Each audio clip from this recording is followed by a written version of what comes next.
aquí, ¿no? Sí, sí.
Ah, bueno, toma, que me dan otro. ¿Quién te da otro?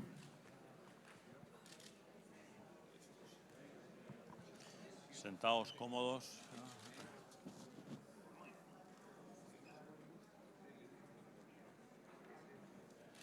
Tenemos un minuto más.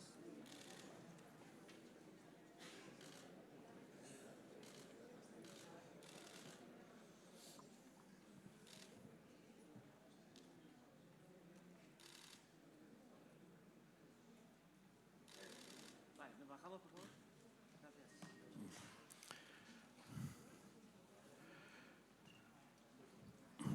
Muy buenos días. Vamos a intentar comenzar.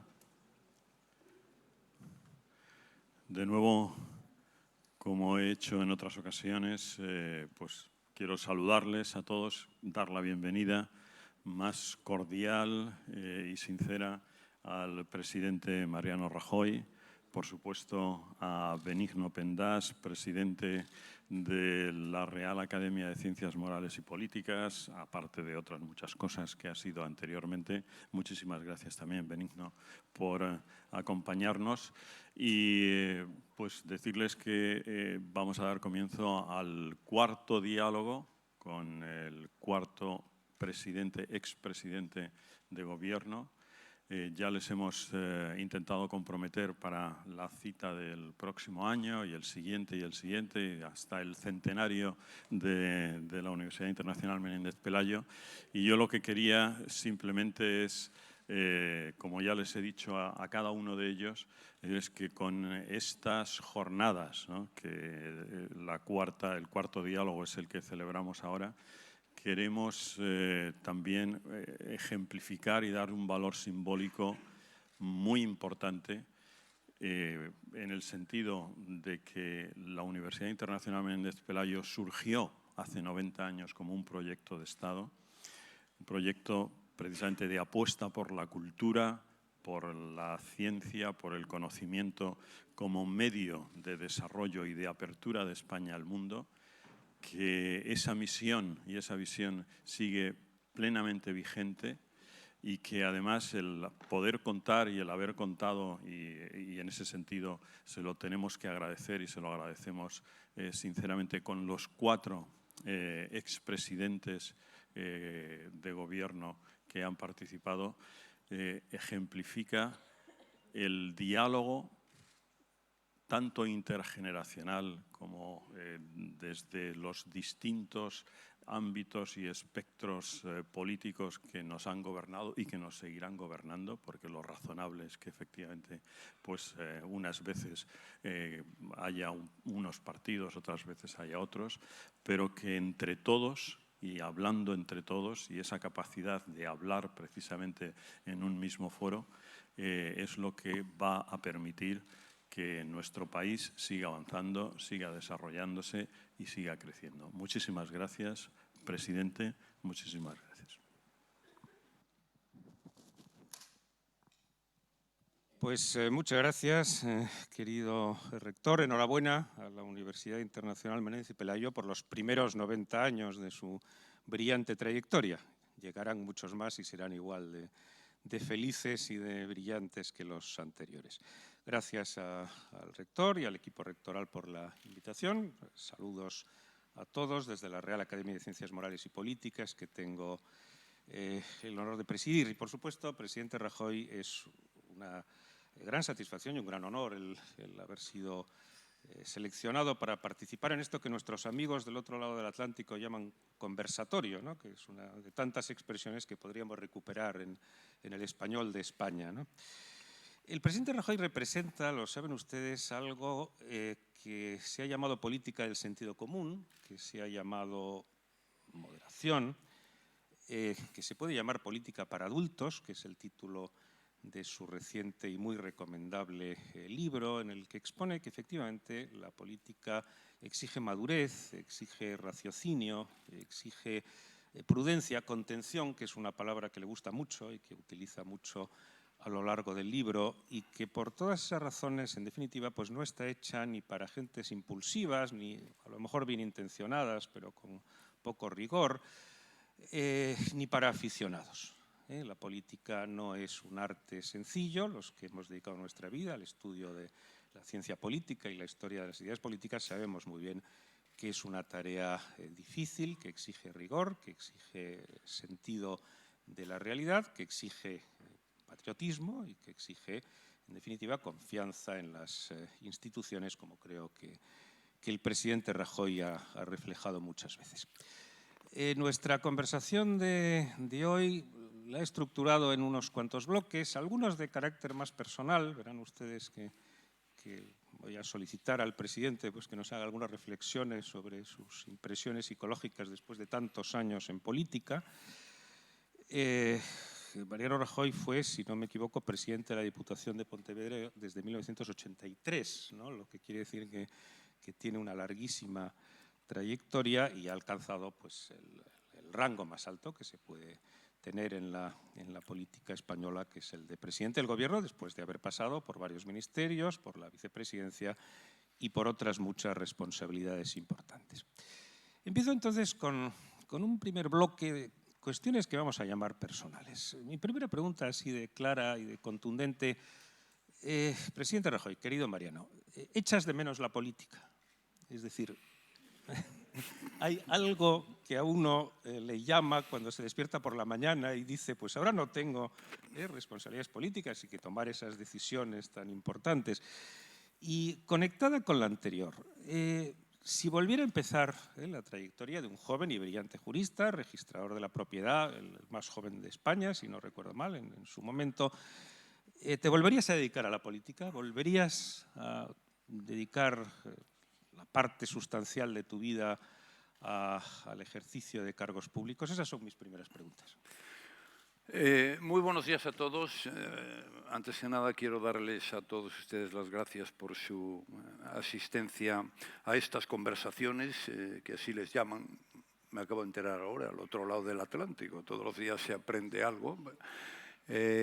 Muchas gracias por estar aquí. Muchas gracias a la universidad y al rector y a su equipo por invitarme. Y para mí también es un placer estar acompañado de Benigno Pendas, que es un excelente conversador y que además es una persona con una trayectoria en el campo académico y en el político de aquella manera que no ha sido ciertamente menor ni mucho menos poco importante. Bien, una de las cosas por las que no echo de menos la política es porque ahora hablo con mucha más libertad y no me pasa nada, mientras que antes tenías que andar con mucho cuidado, no vaya a ser que te atizaran porque no te habían interpretado bien, que era lo que ocurría normalmente, no porque tú te hubieras equivocado. Esto mismo antes no lo podría decir, ahora sí. Por tanto, no echo de menos la política, aunque le he dedicado mi vida, claro. Es decir, yo entré en política con 26 y pues salí unos cuantos años después, ¿no? Y efectivamente he sido concejal de ayuntamiento y he asumido pues distintas responsabilidades. Pero bueno, eso no quiere decir que no me interese la política, que no me afecte, que no la siga y que de vez en cuando opine sobre ella, aunque no demasiado por si acaso las moscas, ¿no? Pero bueno, he visto que se puede, hay muchas cosas que vivir y hay muchas cosas que hacer y por tanto ha sido un honor representar en muchas instituciones por los intereses generales de los españoles y por tanto no la echo de menos, no voy a volver, pero estoy aquí. Ahora, ¿me volvería a dedicar a la política? Bueno, esta es la gran pregunta. Yo diría que sí, me volvería a dedicar a la política, aun sabiendo lo que sé, porque lo he aprendido a lo largo de estos años. La política tiene momentos desagradables, como saben muchos de los políticos que hay hoy aquí presentes, pero luego tiene momentos de una gran satisfacción, ¿no? Es decir, yo, por ejemplo, cuando viví en el año 12 toda aquella historia de las primas de riesgo, del rescate, de tal, pues ver que este país empezaba a asomar un poco la cabeza y las cosas se iban ordenando, pues me producía una satisfacción enorme después de los disgustos que me daba la prima de riesgo y todas aquellas historias, ¿no? Por tanto, sí me volvería a dedicar, pero me gustaría matizar esta afirmación, ¿no? Claro, yo empecé en política, mi primera experiencia fue en el primer Parlamento de Galicia, en el año 1981. Entonces recuerdo que en aquel Parlamento, las instituciones no tenían ni locales, vivimos de prestado, no arrendados por el arzobispado. Yo desde entonces me hice mucho más hincha de la causa, porque claro, nos dejaron la sede, la del Parlamento, era el Palacio de Gelmírez, allí en la Federal. Y bueno, yo lo que recuerdo de aquella época era una ilusión monumental, es verdad que era 1981, eran unos debates razonables y había un enorme nivel. En aquel Parlamento Autonómico de Galicia, año 1981, el nivel no era ciertamente una cosa menor. Luego fui al Congreso de los Diputados, y allí también había nivel, es verdad que había los rifirrafes habituales y lógicos de cualquier sistema democrático, pero bueno, las formas se respetaban y además los gobiernos eran muy respetables, ¿no? Yo tenía que, como miembro que era entonces de Alianza Popular, pues que enfrentarme y ejercer la oposición frente a ministros muy competentes, ¿no? Es decir, aquello no era fácil, ¿no? Pero claro, eso después ha ido a peor y yo hoy, que ya no estoy, pero sí lo he vivido, hoy hay un clima asfixiante para el dirigente político. Es decir, primero tienes que enseñar tu declaración de la renta. No sé por qué con todas estas cosas de la ley de protección de datos, no sé por qué un político tiene que enseñar su declaración de la renta. Luego tiene que enseñar su declaración de patrimonio. Luego es incompatible para absolutamente todo. Luego se le juzga no en los juzgados, sino en los titulares de los periódicos, ¿no? En las redes ya ni te digo. Es decir, que se ha convertido en una profesión, en mi opinión, muy dura y además muy injusta en la mayoría de los casos. Y luego hay algo que a mí me parece un tema muy importante, sobre el cual ayer hice un brevísimo apunte en el acto de entrega de las medallas, que era el tema de las exageraciones y el tema de las mentiras. Aquí tengo un libro que recomiendo, no teman que no es el mío, pero tengo un libro de Darío Villanueva, presidente que fue de la Real Academia de de la lengua y gallego y español ilustre, que se titula Morderse la lengua, corrección política y posverdad. Yo realmente recomiendo este libro porque en este momento corremos el serio riesgo de que la mentira atropelle a la gente y pase por encima de la verdad, lo cual, en mi opinión, y supongo que la de cualquiera, es de una enorme gravedad. Es decir, yo siempre digo que la opinión es libre, siempre y cuando no se olviden de que hay una cosa que se llama el Código Penal y que conviene respetarlo, ¿no? Como todo el mundo. Creo que la creación también es libre. Usted puede hacer la novela que quiera, incluso hablando de políticos y tal, con el límite del Código Penal. Pero la información debe ser veraz. La información no puede ser mentira. Y sinceramente yo creo que en este momento la veracidad está siendo muy lesionada por comportamientos doctrinarios, sectarios y en muchas ocasiones también por intereses. Eso también dificulta y hace muy compleja la vida del político, pero yo en cualquier caso me volvería a dedicar y además animo a todo el mundo sensato y razonable que lo haga, porque tiene que haber gobernantes y tiene que haber dirigentes políticos.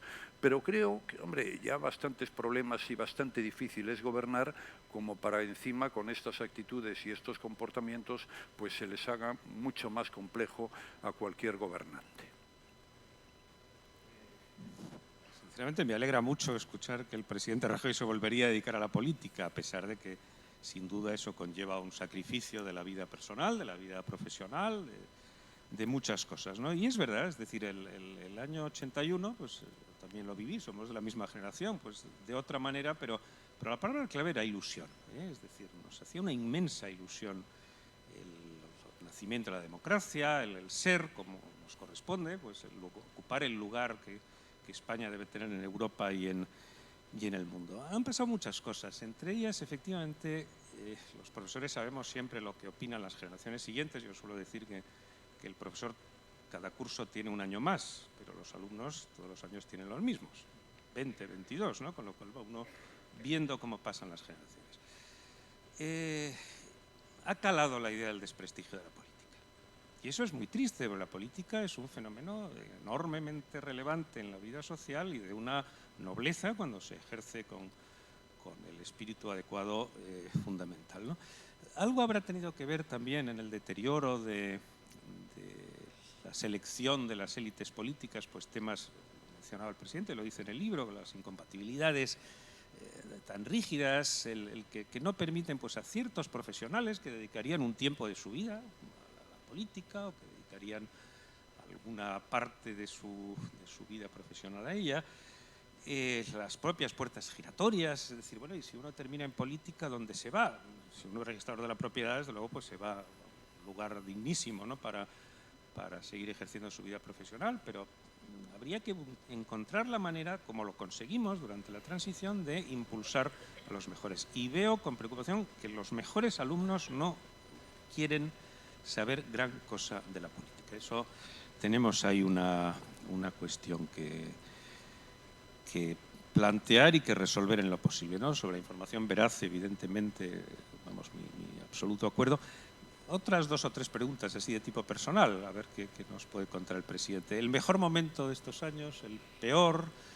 ¿Alguna persona que haya dejado un recuerdo especialmente brillante? No pregunto si hay alguna que no lo haya dejado, pero lo dejo implícito. Porque no me acuerdo de ellos. Bueno, mejores momentos, hombre, la verdad es que ha habido para mí muchos buenos momentos y muchas satisfacciones. A mí la política me ha producido muchas satisfacciones y la labor de gobierno también. Pero bueno, yo entré en el Parlamento gallego con 26 años y era, como decía antes, el primer parlamento de la historia de Galicia. Bueno, y allí había gente que, bueno, yo miraba como diciendo, yo aquí no abro la boca por si acaso, ¿no? Entonces, para mí, entrar en aquel parlamento que estaba en el Palacio Gelmírez, pegado a la catedral.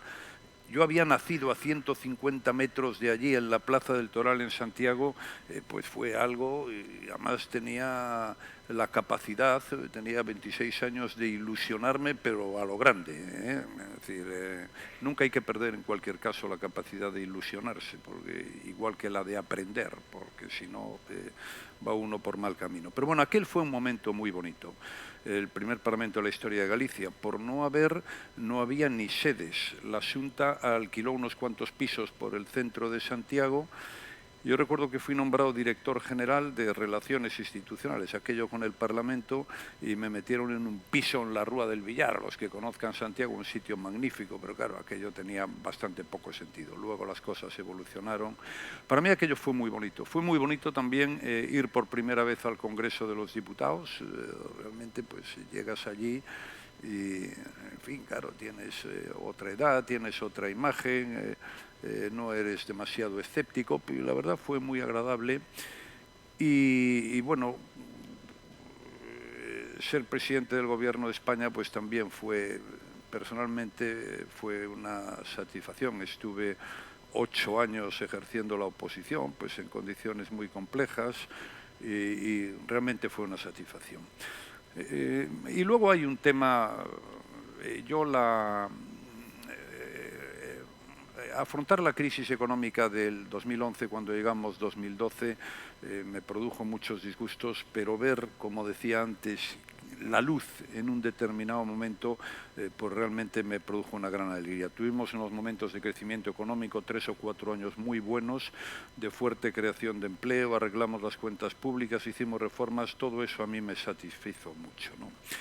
Momentos malos, bueno, de esos hay colección, pero fue un momento especialmente desagradable el año 2012.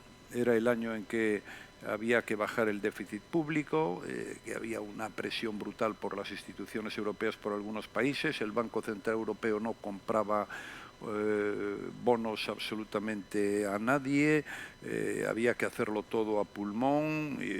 Tuvimos 2 huelgas generales, hacer reformas estructurales muy complicadas, reducir el déficit, la deuda. Aquello fue muy desagradable. Y luego tuve 2 momentos especialmente desagradables estando en el Gobierno. Uno de ellos fue el caso Gürtel. Bueno, evidentemente pues hubo gente del Partido Popular que hizo lo que no debía haber hecho, pero realmente creo que el trato que se le dio al partido pues fue exagerado. Yo he estado en política 40 años y he conocido políticos por todas partes. Mi mejor experiencia en política fue haber recorrido toda España y haber hablado con mucha gente. Conozco concejales a patadas en todas partes. Y la inmensa mayoría de la gente es gente honrada, gente decente, gente que le quita muchas horas de su trabajo, gente que puede luego perder despachos o gente que luego termina y a ver a dónde vuelve. Y entonces me pareció profundamente injusto, lo que pasó con el Partido Popular, ¿no? Es decir, si hay alguien que infringe la ley, pues que se le aplique y punto. Yo ahí lo pasé muy mal, porque además tenía la responsabilidad de mantener al partido en su sitio. Era un partido que tenía el respaldo y el apoyo de mucha gente, de muchos militantes, y para mí fue un momento muy desagradable. Y luego hubo otro momento, también en mi etapa de presidente del Gobierno, que fue el conflicto catalán, ¿no? Donde lo que viví fue la imposibilidad absoluta de poder dialogar, porque estos eran todo diálogo, pero yo les voy a contar una anécdota que me ocurrió a mí, no me la contaron, me ocurrió a mí, con el señor Puigdemont. Y además la he escrito, no en este libro, en otro. Yo le pregunté al señor Puigdemont, oye, ¿tú crees de verdad, en un almuerzo mano a mano, que yo te voy a autorizar un referéndum sobre la independencia en Cataluña? ¿Me lo crees de verdad? Ahora que estamos aquí tú y yo solos, ¿qué más da, no? Y me dice, no, ya sé que no lo vas a autorizar, porque además no puedes. Esa fue la respuesta que me dio a mí. Evidentemente yo no podía, porque ni el presidente del Gobierno ni las Cortes Generales pueden disponer de la soberanía nacional. Es el conjunto del pueblo español el que decide quién tiene la soberanía nacional, y de momento la tiene el conjunto del pueblo español. Entonces, ahí sentí impotencia por la absoluta imposibilidad de poder acordar nada con esta gente, y lo intenté, porque creo que no es bueno para un país tener que utilizar un instrumento como el 155, pero claro, cuando a uno le declaran la independencia, conviene utilizar un instrumento que por otra parte es plenamente constitucional. En fin, para mí esos fueron momentos por la importancia del tiempo en el que se produjeron y por su valor,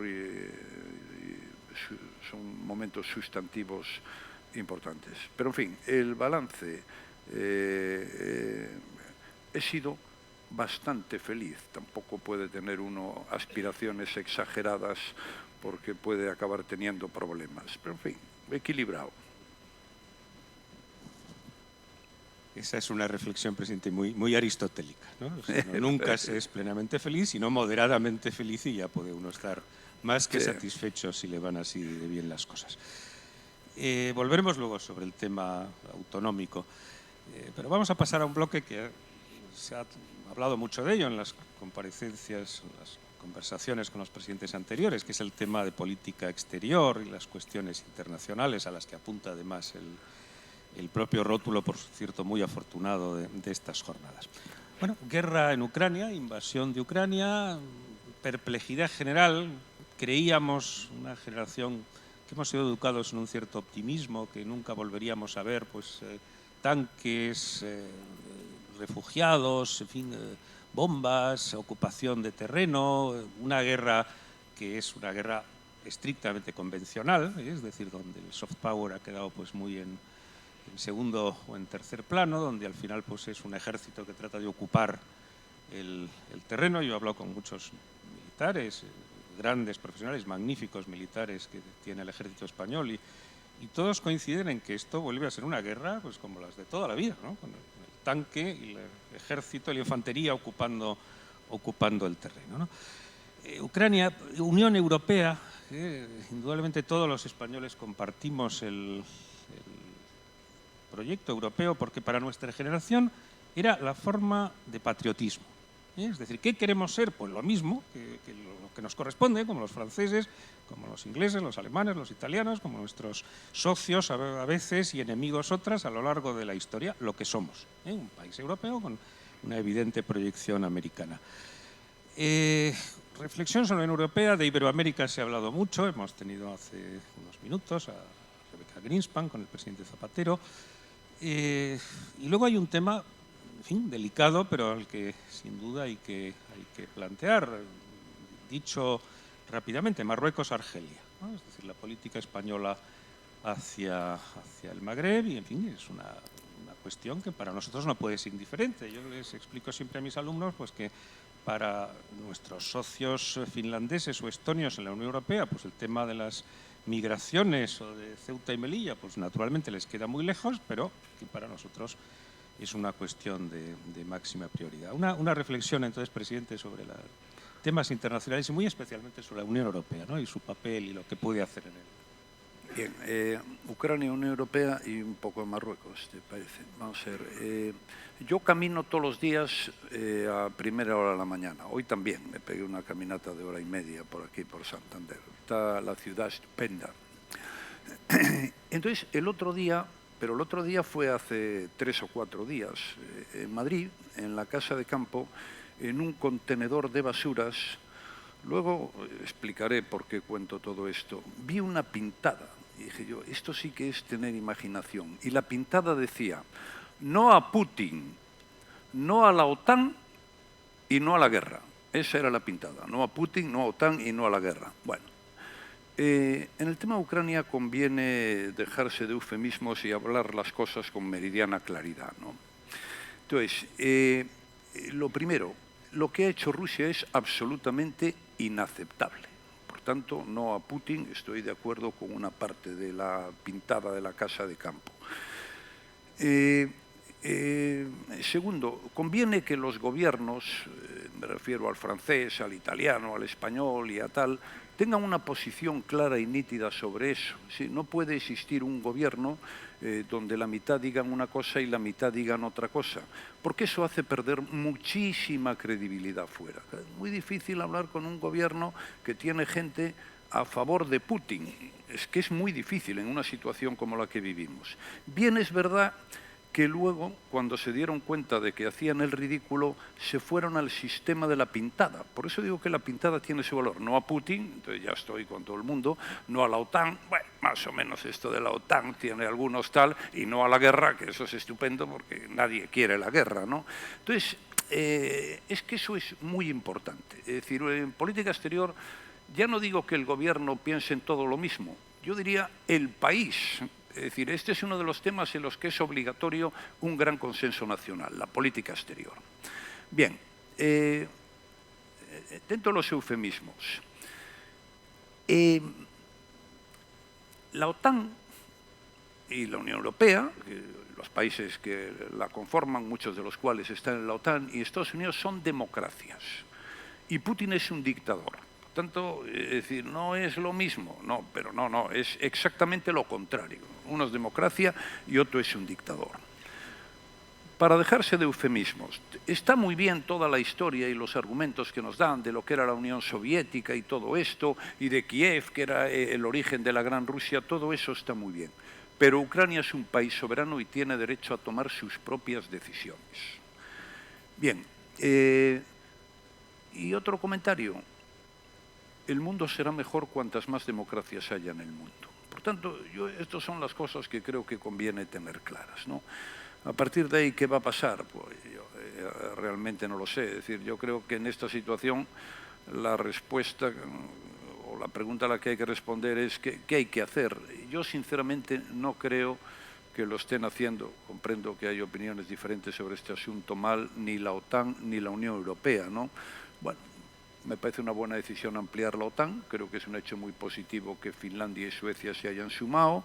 Bueno, creo que ayudar a los ucranianos sin entrar allí, que no es una obligación de la OTAN, pues creo que hay que hacerlo, creo que las sanciones están muy bien, porque hay una cosa que en política y en todas las facetas de la vida pues conviene tener muy claras, que es las consecuencias de tus decisiones. Entonces, claro, los que estamos aquí opinamos, bueno, pero es que hay quien tiene que decidir, ¿no? Hay quien dice, no, hay que entrar en Ucrania y hay que impedir que los rusos tal... Bueno, oiga, eso con calma y con mucha tranquilidad, ¿no? Yo creo que se está llevando el tema razonablemente, vamos, yo no creí que se pudiera llevar así. No sé cómo va a terminar, ni cuándo, si habrá un modelo Crimea, pero en fin, es un tema que está ahí y de momento conviene reafirmar posiciones y ayudar en la medida de lo que sea posible, ¿no? La Unión Europea, vamos a ver, yo creo que este problema de Ucrania pues nos ha dado unas cuantas ideas, bueno, que algunos ya venimos defendiendo desde hace algún tiempo sobre cómo debe transitar la Unión Europea en el futuro. Desde luego hay dos que están clarísimas. Una, que la Unión Europea tiene que tener una política exterior y de seguridad común, porque si no, no existe. Si cada país va por su cuenta, ahora si estamos juntos todos, el ejército europeo es mayor que el ruso. Es decir, que por tanto, política exterior de seguridad común. Yo siempre creí en eso, pero ahora tenemos una prueba de libro. Y otra, política energética. Es decir, no podemos tener una política energética que dependa de Rusia, porque claro, nosotros tenemos una política de defensa que nos la hace Estados Unidos, con todas las comillas. Política tecnológica dependemos de los chinos y política energética vamos a depender de los rusos. Oiga, para ser libre y poder, por tanto, tomar tus propias decisiones, pues hay que trabajar y hay que tomar decisiones impopulares, pero eso es muy importante. A partir de ahí, la Unión Europea, yo coincido con lo que tú decías, Benigno, es decir, hay un dato, es decir, la Unión Europea, primero, tiene democracia, libertad, derechos humanos. La Unión Europea es buena por sus valores, eso lo primero, pero además es buena porque ha generado más progreso económico y social que nadie. porque el 7% de la población mundial tiene el 20 o el 22% del PIB mundial y además más del 50% del gasto social. O sea que no se trata solo, que es muy importante, de que defiende los mejores valores, el pluralismo, la libertad, la democracia, o son mejores los de Putin, evidentemente no, pero también por razones de progreso. Y claro, y luego es muy fácil criticar a la Unión Europea, pero si ustedes analizan lo que pasó desde el Tratado de Roma en el 57 y se van 60 años para atrás, o pueden analizar ir 60 años para adelante. Pues de los 60 años del 57 en adelante en Europa ni hubo guerras, ni hubo éxodos, ni hubo, bueno, hubo sus líos, sus cosas, ahora esto de Rusia, pero cayó el muro de Berlín, pero es que en los 60 años anteriores, entre otras cosas, hubo 2 guerras mundiales en Europa. Por tanto, este proyecto que nació, bueno, con aquello de la CECA y que eran pocos al principio, tenía un objetivo político fundamental que era la paz. Luego ha ido derivando ya hacia una unión económica, la unión política pues todavía queda pendiente, pero el balance de la Unión Europea es magnífico y por eso yo celebro que España sea uno de los países más europeístas que hay en el conjunto de la Unión, ¿no? ¿Dónde creo que debíamos poner ahora el esfuerzo? Es decir, Europa era una libre circulación de personas, mercancías, capitales, servicios, tal. Bueno, hubo un acontecimiento muy importante, la moneda única, luego ya pues, un Banco Central Europeo. Yo creo que las carencias más fuertes están en la política fiscal. Yo soy partidario de que Europa tenga un presupuesto europeo, de que haya una especie de autoridad, llamémosle ministro de Hacienda europeo o algo similar, y de que haya eurobonos. Es decir, tenemos que profundizar en la política económica. No sé si esos son los Estados Unidos de Europa o no sé cómo se le debe llamar, pero ahí hay que profundizar. Igual que hay que profundizar en la política exterior y de seguridad común y en el tema de inmigración, donde ya se han dado pasos en la buena dirección, creo que también Europa tiene que profundizar. Por tanto, yo creo que más Europa, el resumen es más Europa. Son nuestros valores, es nuestra historia, ha funcionado bien y, bueno, pues, y creemos que puede hacerlo mejor en el futuro. En el tema de Marruecos, yo siempre dije que la prioridad de la política exterior española era Marruecos. Bueno, luego hay que llevarse bien con Estados Unidos, no hay que llevarse mal con nadie, Europa, estamos en Europa, pero la prioridad tiene que ser Marruecos. Claro, África es un continente que tiene 1000 y muchos millones de habitantes, ya se acerca a los 2000, con un nivel de renta pues, que es el que todo el mundo conoce, y como decía uno de los héroes de la independencia argelina, claro, es que si los europeos se creen, hablaba del mar Mediterráneo, que se puede mantener una situación donde al norte proliferen los campos de golf por doquier y al sur proliferen las chabolas de la misma manera, pues tienen un pequeño problema. Entonces, a nosotros eso nos tiene que importar. Y tenemos que tratarlos, en fin, con respeto, buena educación, y cuando hace cosas que no deben, pues igual que lo haces con cualquier otro, dices, oye, cuidado con lo que haces. Pero esa sigue siendo la gran prioridad de la política española en el área exterior, porque como tú decías, en Estonia y Lituania pues, no saben ni dónde está. Vamos a preguntar por allí a ver qué el Magreb, qué es eso, ¿no? Pero aquí sí, sabemos dónde están y por tanto hay que tener una sensibilidad, pues no es lo mismo tratar con el holandés que con el marroquí. Pues son sensibilidades diferentes, formas de ver la vida distintas, y para mí ese es un tema capital. Y preservar la relación con Argelia también, porque si no luego pasan cosas que no nos gustan y que nos perjudican mucho. Y comprendo que no es fácil, pero bueno, nadie ha dicho que gobernar sea fácil y además no es obligatorio. Es una visión efectivamente realista, ¿no?, de las relaciones internacionales, muy propia del presidente Rajoy, que efectivamente tiene en cuenta el mundo como es, ¿no?, y no como quizá nos gustaría que fuera en una visión idílica, que sin duda tiene que tener su lugar, pero a lo mejor más en los libros de historia de las ideas políticas que en la práctica política. Como el presidente elogiaba a Santander, yo no me resisto a dar un mínimo toque personal durante no más de 30 segundos. Yo he tenido el placer de vivir adolescente en el lugar que yo considero el más bonito del mundo, que es Paseo Pereda 29, ¿no? Es decir, encima del Suizo, de estudiar en los Escolapios. Algunos de mis compañeros de entonces están aquí hoy, sigo siendo del Racing, en fin, por tanto, pues mi vínculo con Santander y con Cantabria pues es permanente. Luego le preguntaré algo sobre fútbol, ¿no? al presidente, que algo habrá que decir. Voy a hablar, ¿eh? Sin duda, y además estaremos de acuerdo, sospecho. Bueno, en el equipo grande sí, en el otro a lo mejor tenemos más dudas, ¿no? No, volviendo al tema de la política exterior, claro, es decir, la capacidad de resistencia de una dictadura es infinita, es decir, Putin no tiene que dar cuenta a nadie, Putin o quien mande en Rusia, que quizá no está tan claro como parece desde fuera. No tiene que dar cuenta, no tiene una oposición, no hay una prensa libre, no hay una opinión pública que le critique, no hay unas elecciones de verdad. O sea, los gobernantes occidentales, pues cada paso tienen que medirlo con todo cuidado porque una crisis económica, una mala decisión militar, pues conlleva probablemente la pérdida del poder, ¿no? Entonces, claro, su capacidad de, me resisto, no diré nunca resiliencia, ¿no? Que es la palabra ahora de moda, su capacidad de resistir estas situaciones es muy superior.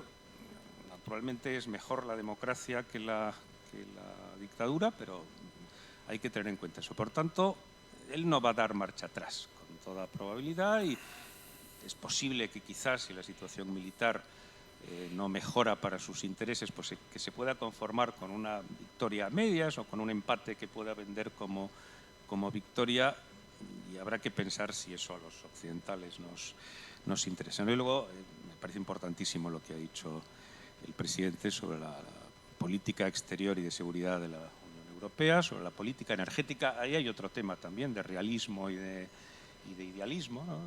Tema nucleares, tema tal, que habría que replantearse seriamente, ¿no? En un mundo que empieza a ser francamente conflictivo.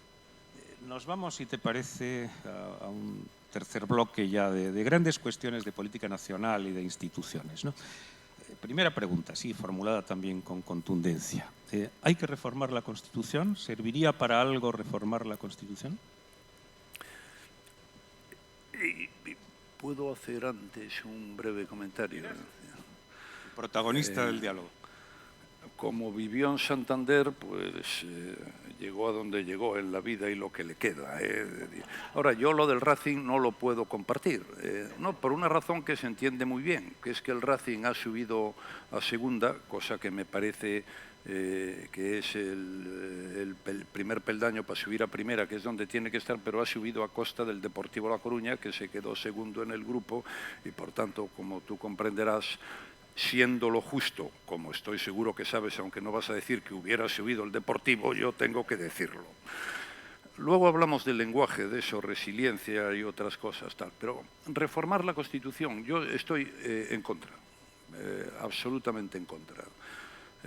Lo he estado durante toda mi etapa de gobierno y se me ha acusado de inmovilista. Tengo que decir que sí, soy un inmovilista a la hora de reformar la Constitución. Creo que no hay que reformarla.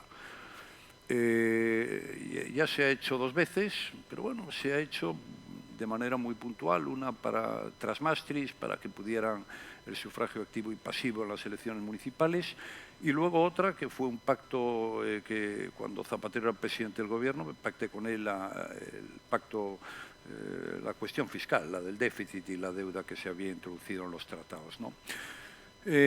¿Por qué creo yo que no se puede reformar? En primer lugar, porque es que yo no veo qué es lo que hay que reformar. Es decir, porque claro, ¿qué hay que reformar? Es decir, eso, los que quieren reformar, que nos digan lo que hay que reformar, pero claro, luego que nos digan qué votos tienen, porque eso también es importante, ¿no? Creo yo, y luego que nos digan si es el momento adecuado, porque claro, yo he oído propuestas de reforma a la Constitución.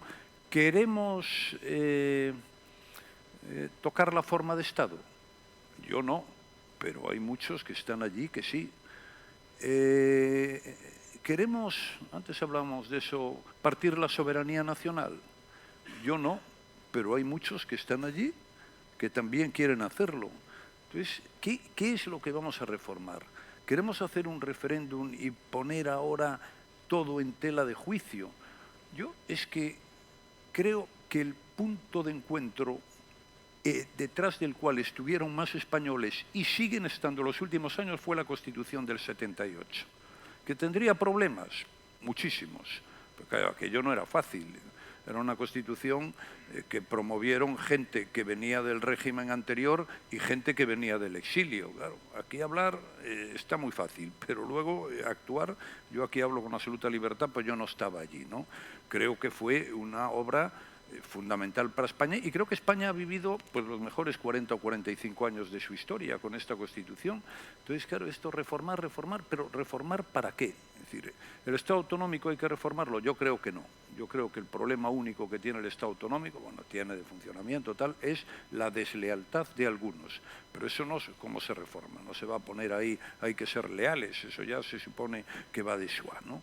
Por tanto, yo estoy en contra, creo que la Constitución sigue siendo el mejor punto de encuentro entre españoles y todas estas teorías de revisar las decisiones que se tomaron en la transición y todas estas cosas creo que hacen muchísimo daño. Creo que la Constitución hay que prestigiarla, hay que defenderla y el que se lo cree pues, debe dar argumentos a su favor.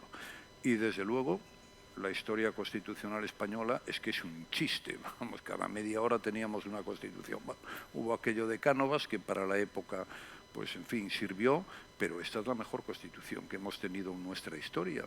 Yo que no veo ninguna necesidad. Y además la gente no lo quiere. A mí nadie me pregunta por ahí si, oiga, ¿cuándo va a reformar la Constitución? Nunca me lo preguntó nadie. No sé si hay gente que se estresa con esto, ¿no? Pero luego hay gente, sin ánimo de meterme con los académicos y mucho más estando aquí Benigno Pendás, que es que te hace una Constitución. Oiga, sí, y te la trae, porque a mí me ha pasado. Y yo dije, esto es un disparate, ¿no? Jurídicamente es impecable, pero es que luego, oiga, es que esto, a ver, ¿quién la vota? ¿Qué resolvemos con esto? Es decir, ¿qué cree que le va a parecer a esto? Es decir, ¿merece la pena? Hay que andar con mucho cuidado con las reglas de juego. Es como la ley electoral. A mí se me criticaba porque tenía mayoría absoluta y no reformaba la ley electoral. Bueno, pues yo no reformo la ley electoral porque la ley electoral es una regla de juego y las reglas de juego se sacan con el 80% de los votos, igual que la Constitución. Y por tanto, en mi opinión, que comprendo que es absolutamente discutible, pues eso no se debe hacer. Y la ley electoral española pues seguramente es malísima, pero ha permitido que gobernara el PSOE con mayoría absoluta y en coalición, que gobernara el PP en mayoría absoluta y con coalición. Hombre, tampoco es tan mala, ¿no? Ni tan antidemocrática, ni tan injusta, ¿no? Es decir, yo creo que es bastante razonable y, por tanto, pues yo inmovilista en lo de la ley electoral e inmovilista en lo de la reforma de la Constitución. Y como hay que estar todo el día cambiando, pues bueno, seré un espécimen, ¿eh? Yo no puedo estar más de acuerdo, lo he escrito muchas veces, ¿no? Que es la mejor constitución de Pues ya de la somos historia dos de los España. equivocados. Ya somos dos, efectivamente. Me puedo imaginar, y acierto con seguridad, quién te llevó un borrador de Constitución entera. Sí, sí. El artículo 1 al 169, alguno más para que fuera Sí.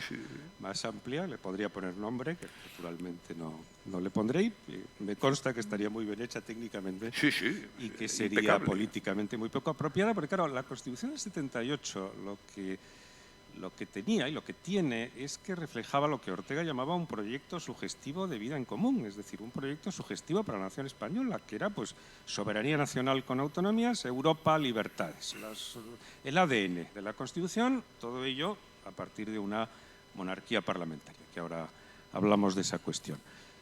Ahora hay ese proyecto, efectivamente, pues todo lo contrario, hay unos que tiran hacia un lado, otros que tiran hacia otro y algunos que dicen dislates de todo género y, por tanto, pues bueno, en tiempos de tribulación no hacer mudanza y incluso en tiempos de bonanza, pues hay que pensarlo seriamente, ¿no? La corona. Yo creo que el éxito de la España constitucional tiene mucho que ver con la corona y me preocupa, naturalmente, y estoy seguro que también al presidente Rajoy, pues un cuestionamiento nada bien intencionado sobre su realidad actual y sus posibilidades de futuro. Una reflexión sobre eso, si te parece.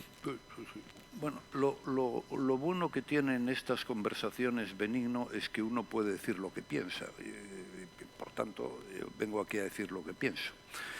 Yo estoy absolutamente a favor de la institución del rey actual y del anterior, absolutamente a favor. Yo creo que la institución está muy arraigada en la tradición española, muy arraigada a lo largo de siglos. Creo que ha aportado a España estabilidad, sobre todo si lo comparamos con otros regímenes que han durado un cuarto de hora, políticos diferentes. Claro, tiene una república con 4 presidentes y 1 año, y hemos tenido otra, en fin, yo comprendo que los juicios de valor siempre son discutibles, pero, en fin, yo, con todos mis respetos, pues no veo que haya aportado grandes cosas a nuestro país. Entiendo, sin duda alguna, que es discutible esta afirmación. Pero aparte de estar a favor de la corona, por otra parte refrendada constitucionalmente por el conjunto del pueblo español, yo quiero decirlo, yo estoy a favor de la figura del rey Juan Carlos y creo que se le está tratando de una forma que no se merece. Es decir, Juan Carlos fue el que pilotó la transición democrática y el que fue capaz, con las ayudas de mucha gente, como es evidente, de convertir a España de una manera ordenada y pacífica en una democracia. La transición española dio para que se hablara mucho y muy bien de España. Lo que pasa es que ahora hay gente que quiere todo lo contrario, que se hable mal de la transición y quieren revisar todo lo que se hizo entonces. Pero la transición la pilotó el rey Juan Carlos y evidentemente pues hubo muchas personas y muchos dirigentes políticos que tuvieron un papel muy destacado. El rey Juan Carlos representó los intereses de España muy dignamente.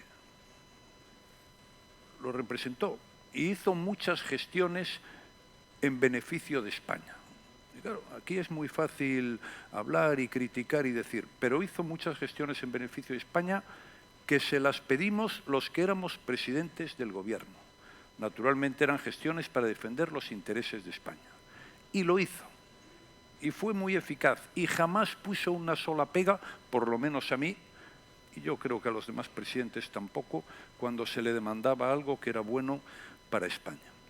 Y por tanto, bueno, oye, pues errores, sí, ¿quién no comete errores? ¿Conocen ustedes alguno? Pues, oye, si lo conocen, preséntemelo, coño, para imitarlo, pero me parece que es bastante complicado. Y yo creo que su balance en estos 40 años ha sido enormemente positivo y creo que no se le está tratando como merece. Con absoluta franqueza lo digo porque es exactamente lo que pienso. Comprendo que hay quien no piense igual que yo en este tema y en otros muchos, pero especialmente en este tema. Yo voy a seguir defendiendo la institución y las personas que la han encarnado. Vamos a cambiar de capítulo para un tema que en la etapa de gobierno del presidente Rajoy pues, tuvo una prioridad evidente, primero por esas exigencias del momento y segundo pues porque al final vivimos en sociedades desarrolladas que exigen que sus políticos, que sus dirigentes pues sepan gestionar y sepan hacer bien las cosas. Vamos a hablar de economía y vamos a hablar de economía a pie de calle, no con grandes palabras, no con teorías abstractas en las que todos podríamos estar de acuerdo en las palabras. No es muy fácil ponerse de acuerdo en la retórica y muy difícil en los hechos. Pero a la gente de la calle efectivamente no le preocupa la reforma de la Constitución, le preocupa pues en este momento el precio de la luz, le preocupa el precio de la gasolina, le preocupa pues la realidad diaria, la cesta de la compra, en fin, y todos estos problemas que estamos viviendo y que necesitan una respuesta que no es sencilla, no hay soluciones mágicas, eso luego hablaremos de los populismos que pretenden tenerlas, no hay soluciones mágicas para problemas que son objetivamente complejos, pero algo habrá que hacer. Presidente, ¿qué se podría hacer en este terreno y cuál es tu valoración? Yo creo que lo más importante ya lo has dicho tú, no hay soluciones mágicas, es decir, ese es uno de los dramas de los populismos, que no sé si hablaremos luego de ello, ¿no? Una de las características del populista es que plantea un futuro idílico. Entonces, claro, dice, oye, esto es estupendo. Ha habido algunos partidos en España que iban a arreglar esto en 3/4 de hora. Al final les van a arreglar a ellos la gente cuando no les dé un solo voto, que esa es la línea por la que van. Vamos a ver, la economía no depende solo de las decisiones que tú tomes en tu ámbito de responsabilidad. Hablemos, por ejemplo, no depende solo del Gobierno de España. Depende mucho de lo que pase fuera. Hay acontecimientos que se están produciendo que influyen y muchísimo en la economía de los españoles, ¿no? Pero sí hay una cosa que deben hacer los gobiernos, por lo menos tal y como yo lo veo. Conviene estar preparado para los malos momentos. Porque claro, los buenos momentos, eso es facilísimo, lo hace cualquiera y se prepara cualquiera, pero conviene estar preparado para los malos momentos.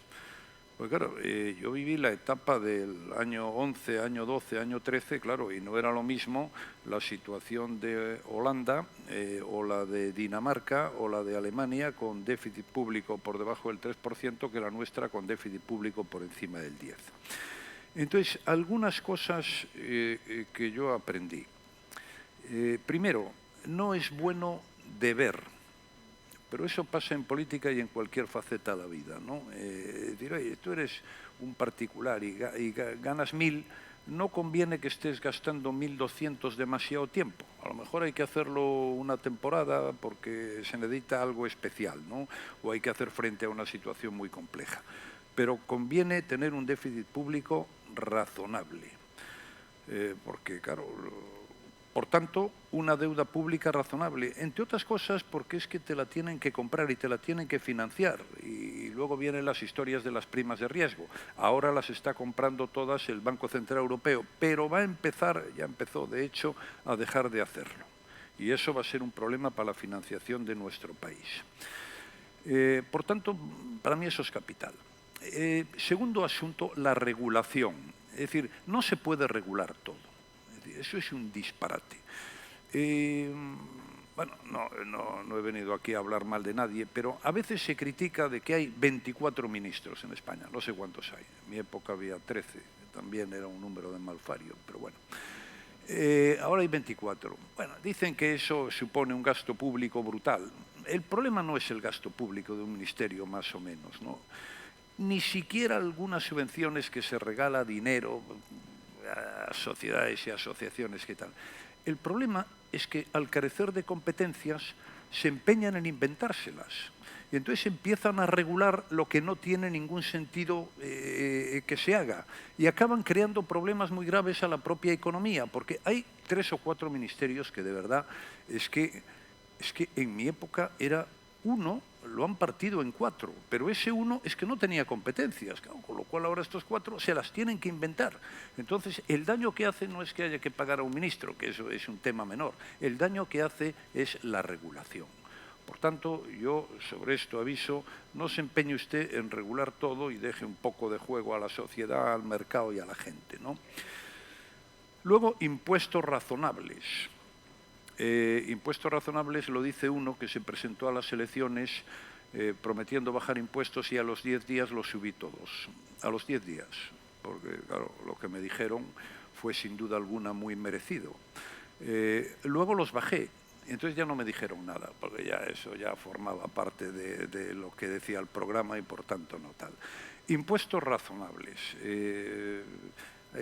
Son bastante altos y cuidado con hacer demagogia con los impuestos de patrimonio, con las sucesiones, con las historias de ricos y pobres. Oiga,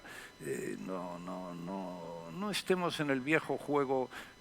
Había una anécdota de Olof Palme y Mario Soares, que Mario Soares cuando ganó las elecciones dice, pues le voy a dar un estacazo a los ricos, tal, me voy a cargar a los ricos de Portugal porque tal, y le dijo Olof Palme, no, cárguese usted a los pobres, hombre, hágalo ricos, coño, ese es el objetivo que debe usted perseguir. Cuidado con la demagogia barata, que francamente no va a parte alguna.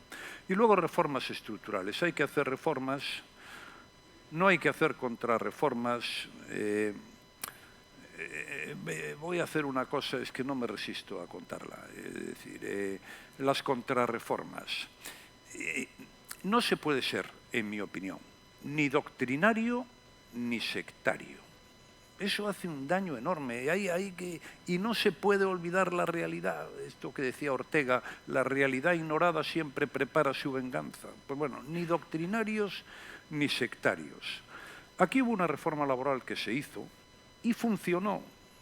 Pero claro, había que cambiar la reforma laboral porque, claro, era una cosa de unos señores de derechas y eso no queda bien.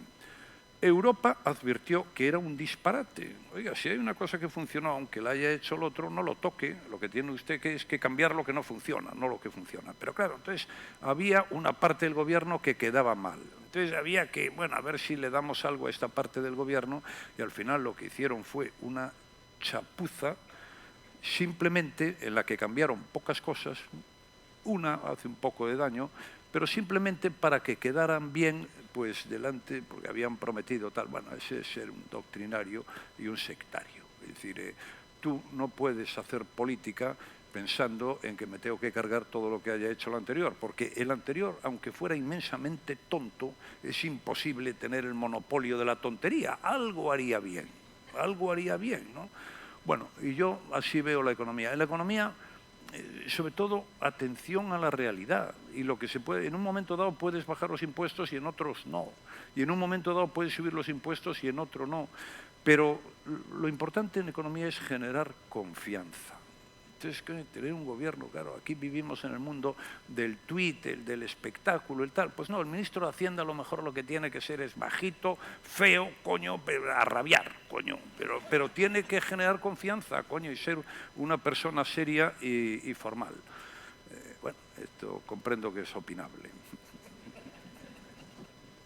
Bueno, pues algo tiene que ver todo esto con el bloque siguiente, ya penúltimo de nuestra charla, que es el estilo de hacer política, ¿no? Es decir, la moderación. Algunos raros especímenes presumimos de ser moderados, cosa que en España tiende a identificarse pues, con tibieza, cobardía, en fin, falta de ideas claras, y no es verdad. Es decir, no es verdad. Ser moderado es una forma de entender la vida, es una forma de saber que uno no tiene toda la razón, que el adversario puede tener alguna y que conviene hacer las cosas con prudencia, pero no somos los españoles, al menos a día de hoy, especialmente brillantes en materia de moderación. Las reflexiones que te pediría son precisamente esas. ¿Por qué es tan difícil ser moderado en España? Se valora aquí el sentido común, la política para adultos, que es el título del libro. Y eso nos conduce directamente pues, al tema de nuestro tiempo. Volviendo a citar, ya es la tercera vez que citamos a Ortega, bien merecidamente, ¿no? El tema de nuestro tiempo en política es el populismo, que pretende solucionarlo todo. Y en ese contexto hemos vivido pues, una explosión, yo prefiero pensar que controlada, y eso parece, del antiguo y benéfico bipartidismo, en favor de un multipartidismo que en definitiva mezcla, lo diré también con toda claridad, pues instituciones, que son los partidos troncales del sistema, y ocurrencias, que en un momento dado pues han podido tener un sentido, eso que ahora se llama una ventana de oportunidad, ¿no? Un hueco por donde colar un mensaje, pero que a la larga pues muchas veces se diluyen. ¿Qué opinas de todo esto, presidente? Y algo que además me consta que te preocupa y que veo que ya has mencionado, que es la perversión del lenguaje político, que tiene mucho que ver con el populismo. El lenguaje, voy a apuntar aquí, vamos a ver, son muchas cosas, pero voy a intentar. Vamos, yo efectivamente hice un libro, hacer un libro es terrible, bueno, yo no sé, vamos, cuesta la tira, vamos, no creo que vuelva a hacer uno nunca más. Y el título era Política para adultos, ¿no? Entonces, como aquí todo el mundo es partidario de buscarle tres pies al gato, y en mi partido, pues, bueno, pasaba lo que pasaba, pues entonces alguien pensó mal que yo estaba publicando ese libro por una razón que no era. Entonces, política para adultos, lo primero que quiero decir es, un adulto no tiene nada que ver con la edad. Yo tengo un hijo de 23 y otro que terminó la primera de bachillerato. Bueno, conozco a sus amigos, de vez en cuando vienen por allí, escucho, y no me parece que sean unos, evidentemente tienen los conocimientos, el bagaje y la experiencia de su edad, pero no son ningunos idiotas ni a mí me genera ningún problema. Y sin embargo, como les habrá pasado a ustedes, conocerán gente muy mayor que es tonta. Pero bueno, es decir, que por tanto el problema adulto no tiene nada que ver con la edad, ¿no? Adulto es un poco lo del sentido común, es decir, son obviedades, pero es que las obviedades conviene repetirlas, porque es que si no se olvidan, ¿no? ¿Qué digo yo o qué pienso yo que es un adulto? Bueno, es un adulto, es alguien que antes de hablar o de decidir lo piensa, no hace al revés, ¿no? Es decir, es alguien que habla y decide y luego lo piensa, claro, cuando ya no tiene solución. Bueno, pues eso es hacer política para adultos. Un adulto es el que es consciente de las consecuencias de las decisiones que toma. Claro, en un gobierno se toman decisiones que tienen consecuencias, pues conviene ser consciente de ellas antes de tomarla. Un adulto es lo contrario de un doctrinario o de un sectario. Es decir, un doctrinario, pues como tiene una doctrina, pues dice, no, bueno, ahora tal. Hay una frase de Churchill también que dice, cambia su programa electoral porque tiene que tal. Dice, bueno, me he tenido que comer muchas veces mis palabras, es una dieta magnífica. Claro, oiga, es que no puede ser un doctrinario ni mucho menos un sectario, ¿no? Bueno, un adulto es el que está pegado a la realidad, es decir, no se puede gobernar ignorando la realidad porque eso es una tontería, ¿no? Hombre, un adulto es una persona tolerante, ¿no? Hombre, no está escrito en ningún sitio que uno siempre tenga la razón y tu adversario político no lo tenga nunca, pero hay quien se lo cree, pues eso no me parece que sea muy positivo, ¿no? Un adulto es el que prioriza lo importante, el que prioriza, ¿no? El que elige bien el momento. Es decir, yo siempre digo, un político o en general, un dirigente de cualquier organización tiene que tener claras sus prioridades y sus tiempos. Eso es muy importante y muy propio de un adulto. Y luego, claro, lo que tenemos ahora, la imagen... el tuit, la vestimenta, a ver si hago un titular, es que así no se puede gobernar, es decir, eso va contra el rigor, todo es hacer un titular. Tú hablabas del lenguaje. Claro, que esto es un claro caso de infantilismo. Y voy a sacar el libro de Darío porque este es otro tema de los complejos, ¿no? Pero... es decir, que es un tema complejo, pero claro, tampoco podemos estar en la vida callados, ¿no? Es decir, esto del lenguaje. Claro, es que aquí se dicen algunas cosas verdaderamente notables, ¿no? No deja de sorprender, dice Darío Villanueva, por qué no surgen fisuras en la alianza entre el pensamiento feminista y el multiculturalismo más radical a la hora de denunciar como una agresión a la visibilidad de la mujer el uso del masculino genérico. El masculino genérico, pues ahora es pecado. Y no se repare, claro, es decir... esto es fuerte, pero es que hemos visto un viaje a Estados Unidos y claro, oye, ¿y por qué no viaja? Que esto lo dice aquí, y repara en prácticas plenamente vigentes todavía en muchos lugares del mundo, como la ablación del clítoris, los matrimonios a la fuerza, el repudio, la poligamia, la sumisión total de las muchachas, etcétera, etcétera. Claro, es que estas cosas conviene adultos.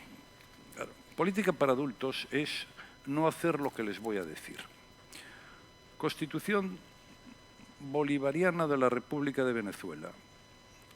Son los venezolanos y venezolanas por nacimiento y sin otra nacionalidad solo podrán ejercer los cargos de presidente o presidenta de la República, vicepresidente ejecutivo o vicepresidente ejecutiva, presidenta o presidente y vicepresidentes o vicepresidentas de la Asamblea Regional, magistrados o magistradas del Tribunal Supremo de Justicia, presidente o presidenta del Consejo Nacional, y no sigo porque a lo mejor me echan de aquí, ¿no? Pero claro, pero es que son profesores extraordinarios y profesoras extraordinarias los profesores eméritos y las profesoras eméritas, los profesores honorarios y las profesoras honorarias y los profesores y profesoras visitantes. Bueno, y continúa. Oiga, yo no quiero esto para mi país. Bueno, un poquito de formalidad y de seriedad, porque al final hay gente que está defendiendo causas muy justas y estas ridiculeces se la machacan. como el documento que le llegó a la Real Academia Española, y aquí se cita de la lengua, desde el Gobierno, diciendo que la Constitución española del 78 se había redactado en términos machistas y que, por tanto, pues, que planteara la Real Academia de la Lengua pues, una corrección de la Constitución. A lo mejor esto era lo que había que reformarla. Es que ya caemos en lo grotesco. Es que un Gobierno no puede mandar a la Real Academia que le contestó con la educación que le caracteriza, que si estaban de broma o qué. Por tanto, yo estos temas me los tomo en serio. Pero claro, para tomarse las cosas en serio conviene no hacer el ridículo, porque es que si no caes en situaciones tan grotescas como estas, como las que estamos viviendo, ¿no? En relación con esto es el populismo. Yo intento definir ahí lo que es el populismo. Tengo 4 o 5 características del populismo. Primero, populista es el que habla de la casta. Es el que critica a los empresarios, a los autónomos, a los seminaristas, a los curas. En general critica a todo aquel al que la vida le va más o menos razonable. Ese es el populista, ¿no? Y critica al gobierno, pero es que lo critica aunque esté dentro del gobierno, que eso es algo verdaderamente notable. Bueno, pues cuando ustedes vean a alguien que les habla de la casta, digan, ese es un populista. Un populista es Adán, el de Adán y Eva. Es decir, es gente que llega a los sitios y dice, todo lo anterior a mí no existe, esto es una tontería, ahora llego yo que soy el que sé esto. Entonces, no existe la transición, la Constitución, la democracia, todo hay que tirarlo por la ventana porque llego yo. Bueno, ese es un populista. Un populista es el que le promete un mundo feliz. Aquí en España tenemos unos cuantos de esos. El Procés. ¿Se acuerdan ustedes del Procés? No. Bueno, van a venir empresas a Cataluña así de ellas, decía el Procés. Bueno, va a ser impresionante. Vamos a entrar en la Unión Europea rápidamente y además bajo palio. Bueno, impresionante. Bueno, Madrid va a dejarnos de robar. Un mundo feliz. Bueno, ¿qué pasa? Que las empresas no vinieron exactamente, más bien se fueron. Europa les advirtió, oiga, las leyes se cumplen y tienen ustedes un pequeño problema, no van a entrar aquí ni de broma, ¿no? Y luego, pues claro, hubo que hacer, como estaban en quiebra, un plan de ayuda a proveedores y el Fondo de Liquidez Autonómica para reflotar la Generalitat. Prometen un mundo feliz. El Brexit. Bah, con el Brexit aquello iba a ir estupendamente, pues fíjense ustedes los problemas que ha generado el Brexit. Por tanto, al que le promete un mundo feliz no se fíen de él, ¿eh? Ese es un populista. Bueno, tener el patrimonio de la moral y de la decencia y de tal, eso es estupendo, ese es el populista por definición. Pasa es que, claro, luego llega la dura realidad de la vida, que es imbatible y los coloca también en su sitio, y no voy a entrar en detalles. Y luego lo peor del populismo es el que no respeta la ley. Pues claro, la ley son nuestras reglas de juego, nuestras normas de convivencia, la manera de ordenar la sociedad, ¿no? Y aquí hemos tenido un caso de populismo al que no se prestó especial atención y que es verdaderamente notable, que es el razonamiento que se hizo por los independentistas catalanes de que la ley no podía estar por encima de la democracia. Pero, ¿qué dice usted, coño? Es decir, es que sin ley no puede haber democracia. ¿Cómo dice usted? ¿Cómo se atreve a decir estas cosas? Pues bueno, esto se va a superar, sí. Ya se está superando, de hecho. El bipartidismo, yo estoy a favor. En este momento, en el Congreso de los Diputados hay 17 partidos políticos representados. ¿Qué broma es esta? 17 partidos políticos. No se puede gobernar así. Y el bipartidismo, pues ha funcionado. Ha funcionado 40 y tantos años, que fueron muy provechosos para España. Bueno, y donde hay bipartidismo la cosa funciona. En Alemania hay bipartidismo, bueno, ahora hay una cosa, pueden llegar a pactar entre ellos, la hay en general en Europa. Donde los partidos políticos tradicionales empiezan a desaparecer, surgen los populismos. Es lo que ha pasado en toda América. ¿Dónde están los partidos de Venezuela, el COPEI, Acción Democrática? Bueno, la culpa la habrán tenido ellos, probablemente, o no, no lo sé, no me atrevo a afirmarlo. Pero yo, desde luego, creo que el que haya partidos fuertes, porque además el partido fuerte te obliga, porque en tu partido hay alcaldes, hay concejales, hay militantes, entonces las tonterías siempre serán las justas, porque alguien te dirá, oye, cuidado, hay contrapoderes. Ahora, un partido que depende de la figura de un señor, pues depende de cómo se levante cada mañana. Y eso es el populismo. ¿Quién es el populismo? Perón, que fue el precursor, bueno, y luego hay por aquí el Tsipras, el López Obrador, es un auténtico trastornado, el Maduro, bueno, pues esos son los populistas del mundo en que vivimos. Yo creo que los asistentes están esperando, y no solo los de primera fila, una pregunta parecida a esta. Valoración actual de la situación del Partido Popular, Andalucía como síntoma, vamos hacia un cambio de gobierno, en fin, ¿cuál es un poco el análisis del presidente Rajoy sobre el día de hoy de la política española, sin entrar en coyunturas, que efectivamente la gran ventaja de estar ya fuera pues es poder verlo con otra perspectiva? Pero sin duda tienes tu opinión al respecto y seguro que al auditorio le interesa muchísimo. Vamos a ver, yo tengo que decir que estoy a favor del Partido Popular. Vamos, bueno, no, soy miembro 40 años, ¿no? Y por tanto, pues todo lo que yo pueda decir sobre esto, tómenselo ustedes como les apetezca. Ahora, situación actual del Partido Popular. Yo lo veo bien hoy, lo veo bien. Y además lo reflejan los estudios sociológicos. ¿Por qué lo veo bien?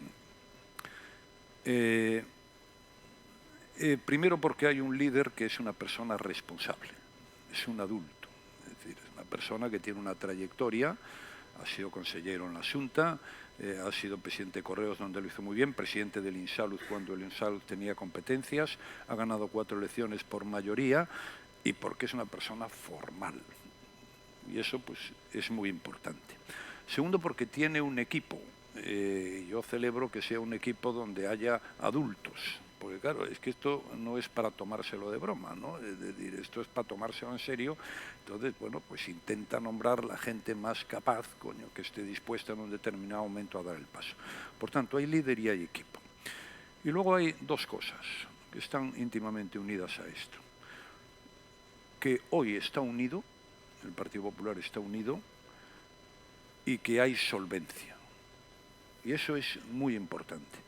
Para que un partido político de oposición gane las elecciones se tienen que producir dos circunstancias, solo dos. Una, que quien gobierna lo haga mal. Si lo hace estupendamente, pues puedes tener en la oposición a los más listos del universo que no tienes nada que hacer. Por tanto, que lo haga mal.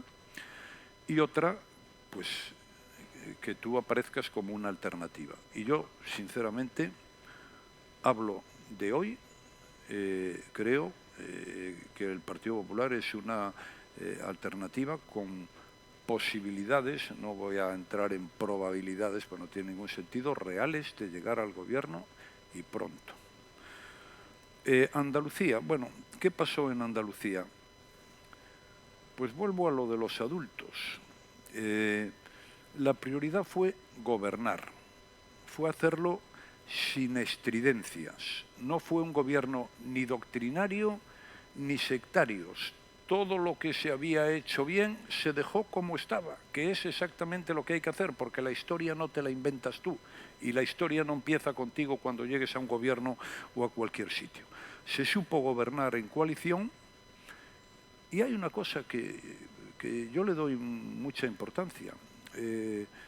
Es que el presidente de Andalucía, claro, lo conozco desde hace 1000 años, es que ha respetado a la gente.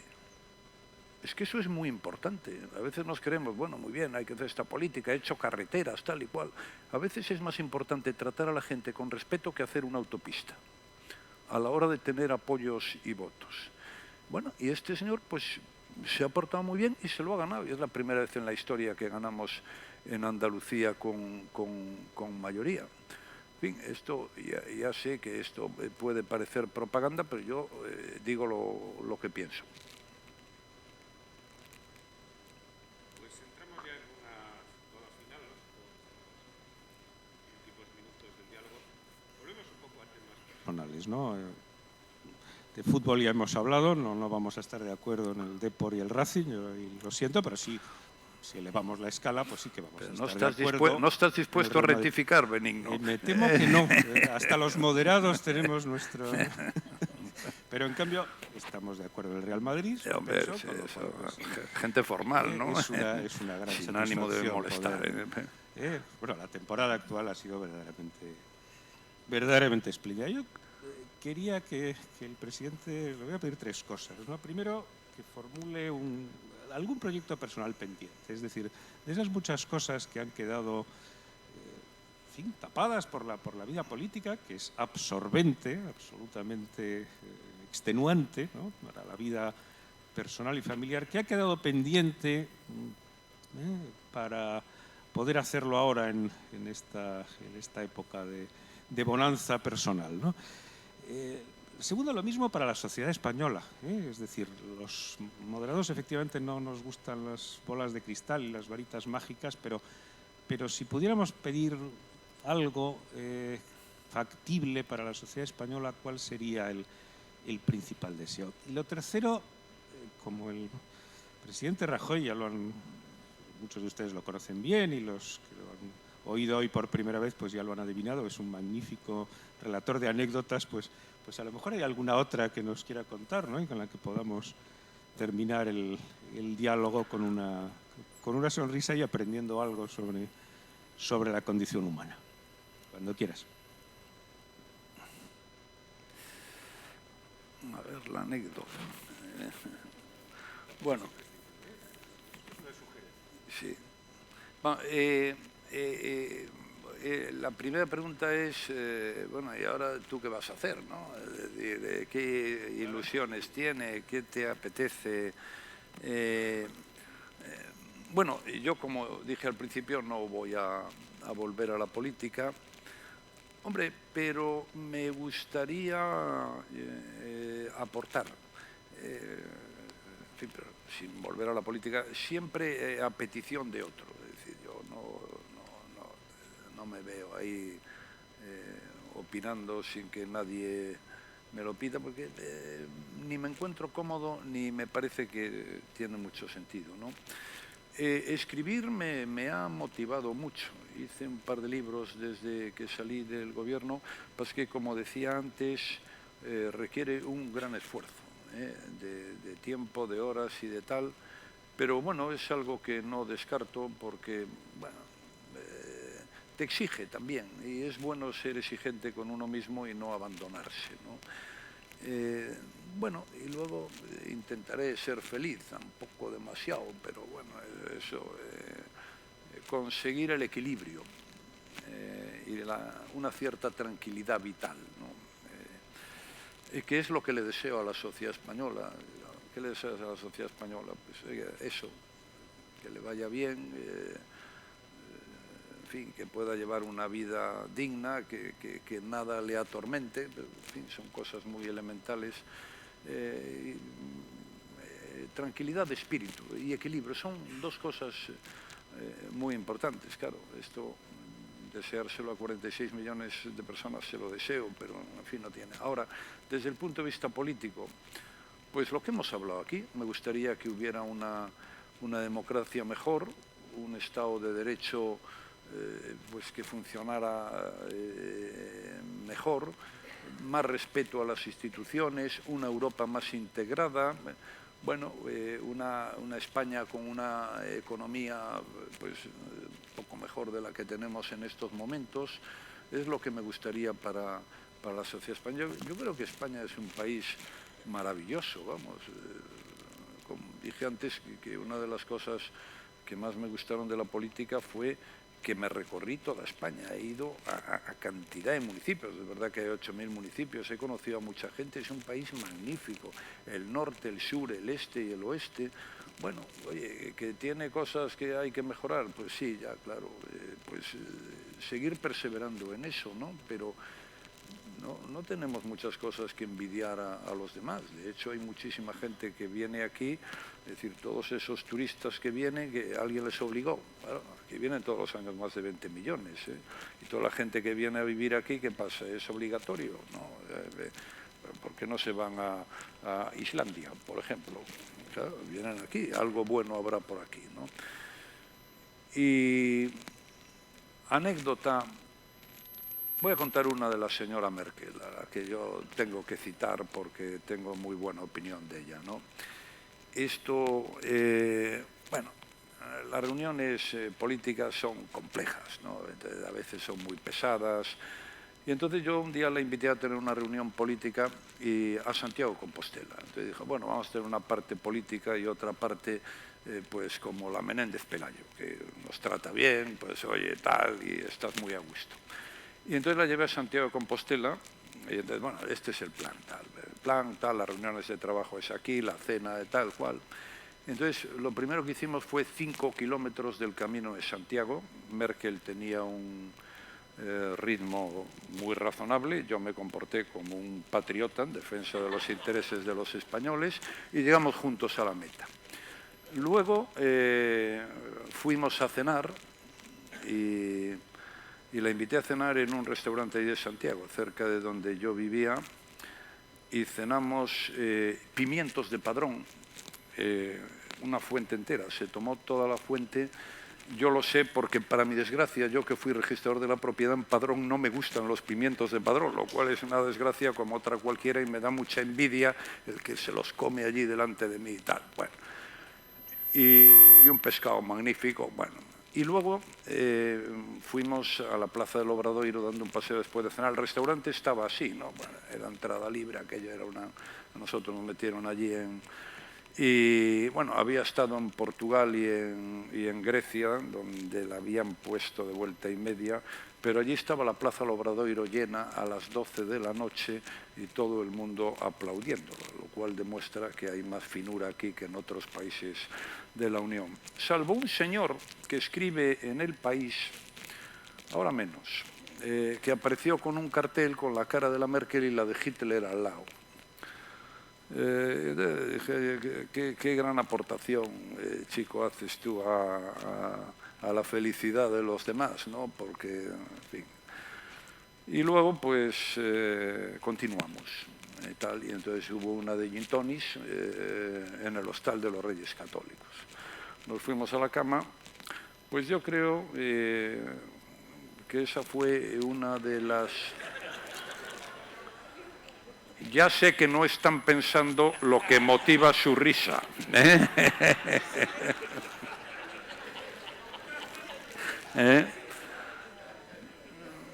Y bueno, fue una reunión que, quiero decir, desde el punto de vista político, fue mucho más importante que otras muchas reuniones políticas que yo tuve.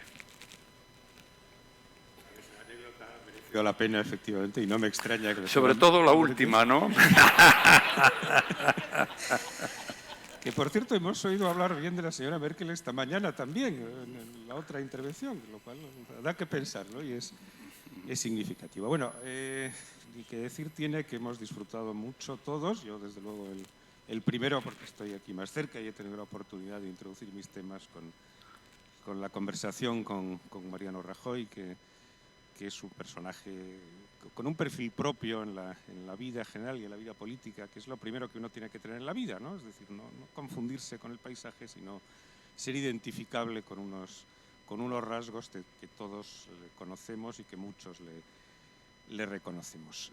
Yo creo que también hemos hablado de lo principal del futuro, del presente y el futuro de España, es decir, al final el Estado de Derecho, la primacía de la Constitución, el respeto a la ley, el Estado autonómico plenamente compatible con la soberanía nacional única, los derechos fundamentales, Europa, bueno, pues eso es todo lo que ha querido nuestra generación y lo que hemos conseguido, gracias sin duda a la corona y a la sociedad española y a muchos políticos brillantes. Por tanto, creo que hemos cumplido razonablemente, ¿no?, con la solicitud de la Universidad Internacional Menéndez Pelayo, para la que vuelvo a tener los mejores deseos. 90 años efectivamente no es nada, ¿no? Pues nuestros mayores de Salamanca han cumplido 800, o sea que todavía tenemos mucho tiempo por delante para cumplir. La expectativa de hoy era muy alta, querido presidente, yo creo que se ha cumplido con creces. Así que muchas gracias a todos y un aplauso para nuestro presidente.